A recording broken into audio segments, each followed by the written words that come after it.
Konnichiwa minasan, and welcome back to my channel. I'm Reina Scully coming to you from New Jersey, and we've actually been here for a couple of weeks now.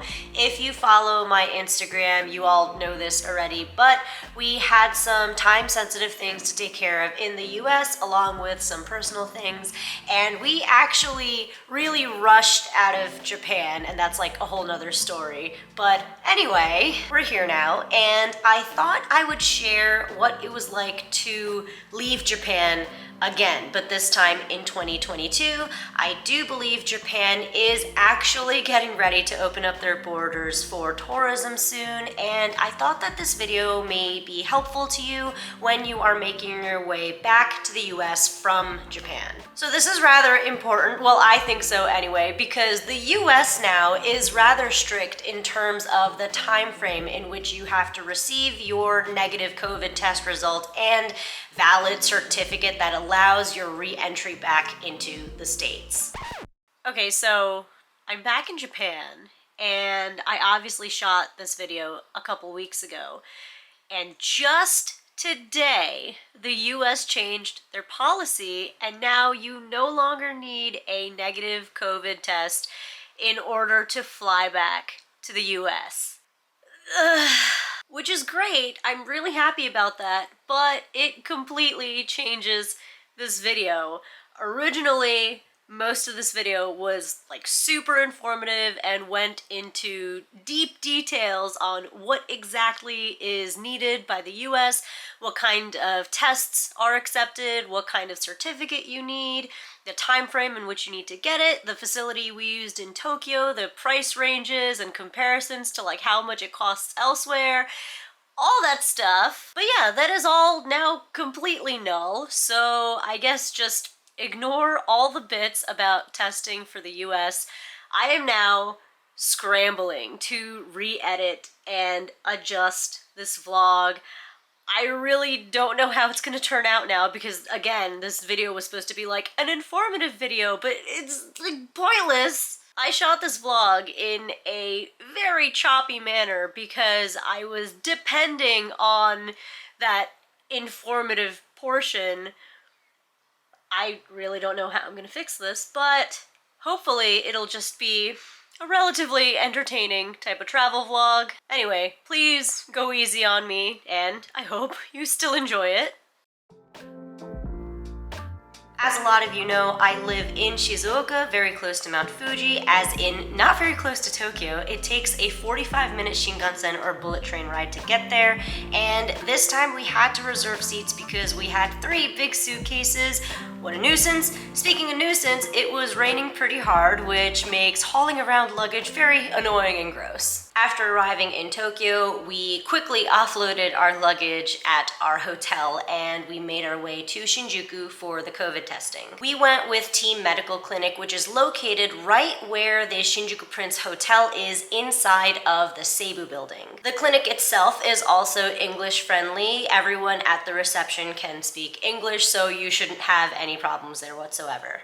Alright, so here is where I blab on for like 8 minutes about very exacting details on what COVID tests are required, comparing clinic costs, etc. So instead, I'm going to supplement that with the latest info about coming to Japan, because that has also changed significantly as well.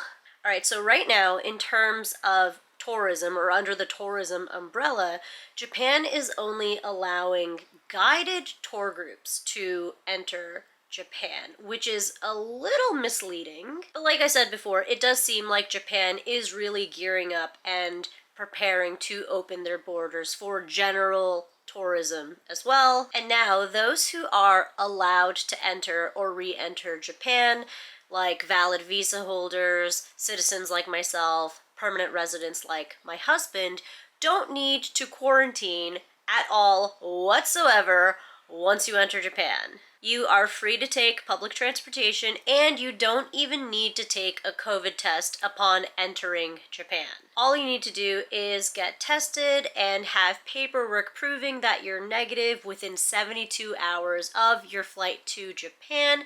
And then once you arrive, you just have to answer a questionnaire in your smartphone, and that's literally it. There is this one weird thing that we had to do that I think they're troubleshooting right now. They tell you that you have to download the MySOS app onto your smartphone, and once you arrive, they kind of brought us into a different corridor depending on whether your MySOS app is pink or blue or green or something like that. I think the blue and green are priority and the pink is regular.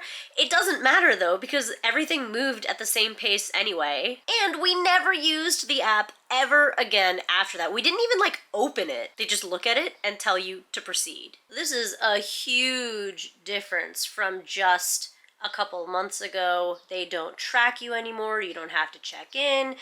They don't give a crap about your vaccination status whatsoever. And again, this is all great. It's just really surprising how lax they are in comparison to how unbelievably strict they were before. So yeah, hopefully it'll be this easy for everyone when Japan actually opens up their borders.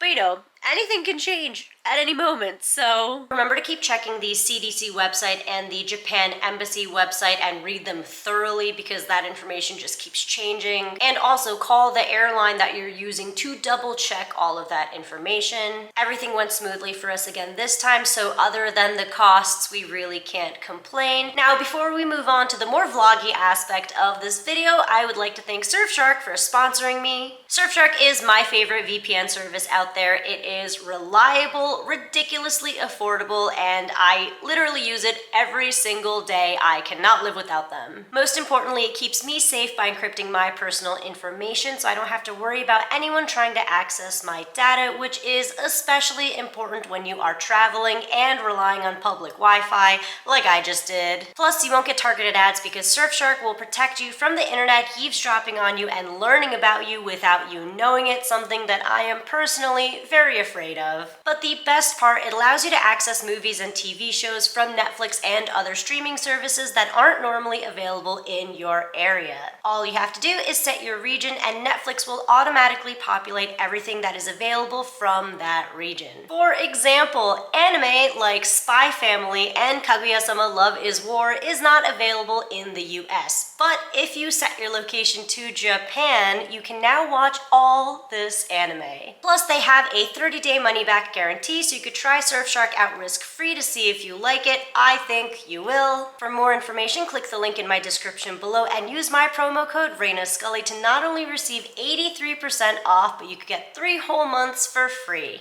And now here's what the rest of my time in Tokyo and Narita Airport was like before we made our way to New Jersey.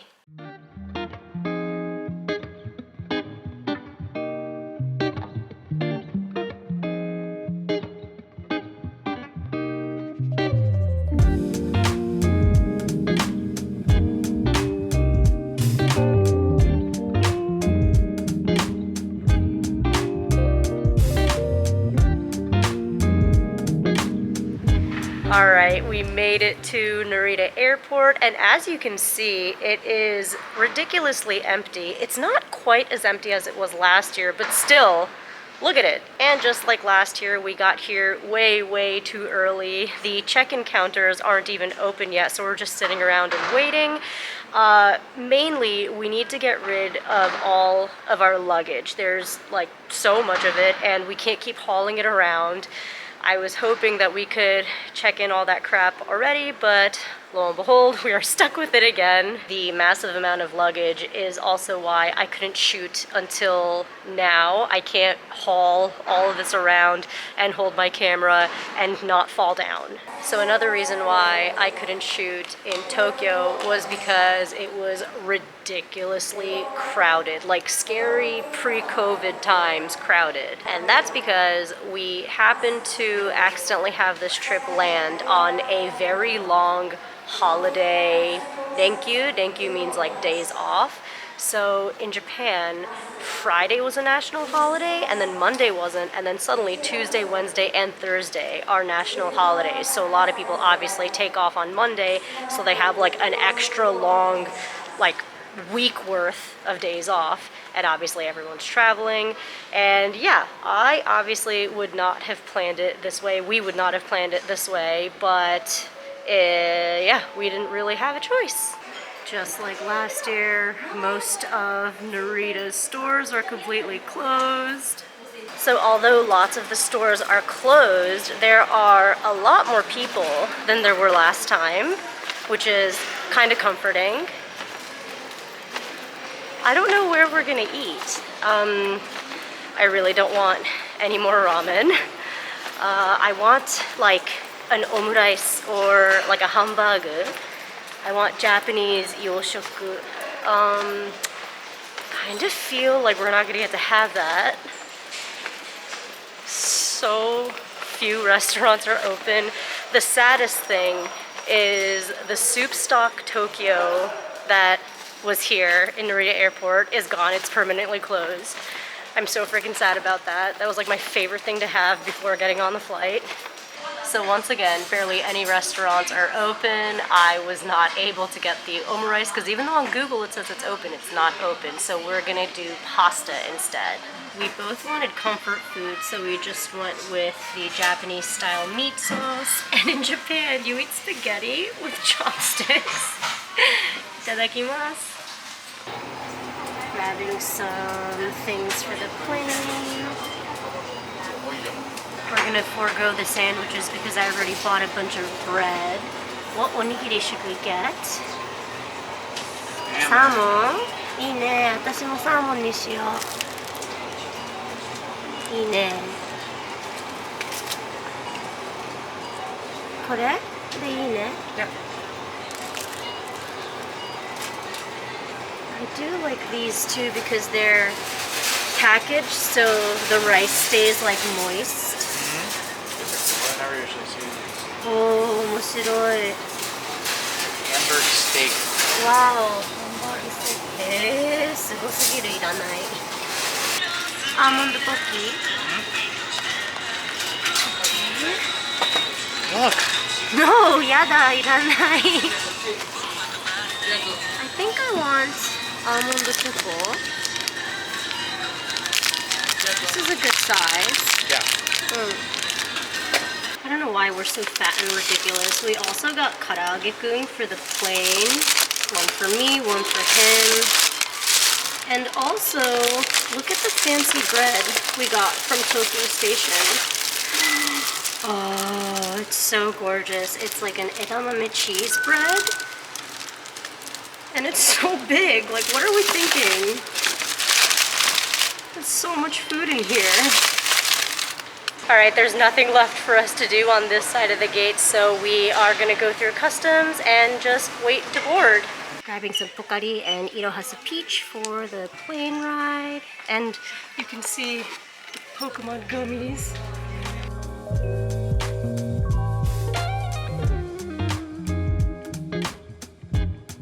Alright, what should we watch? I always watch an Avengers movie because it's always like 3 hours long. So this is perfect. Let's see, there's a lot of Batman, that's great, Black Panther, nice. I also like watching Mission Impossible movies, but I know there's only going to be one of those on here. All the Harry Potters, nice. Oh, so good. Yeah, Lord of the Rings. This knocks off like a tight 9 hours. And here we are. So that is it for this vlog. Thank you so much for watching. I really hope this video is helpful to you in some way, shape, or form. Again, if you have any questions, please let me know in the comments below.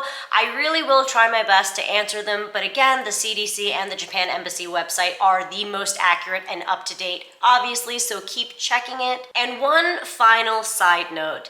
Since coming back to the US, I have noticed that barely anyone wears masks here anymore. That is so not the case in Japan. Virtually every single person wears masks everywhere, whether it's indoors, outdoors, there's really no exception. I know it's super uncomfortable, especially after having gotten used to not wearing it so strictly every single day, everywhere, but if you come to Japan, you have to mask up. And that is it. Thank you again so much for watching. Please like the video if you enjoyed it or found it useful. Subscribe to my channel if you haven't already, and I will see you in my next video. そんじゃまたね!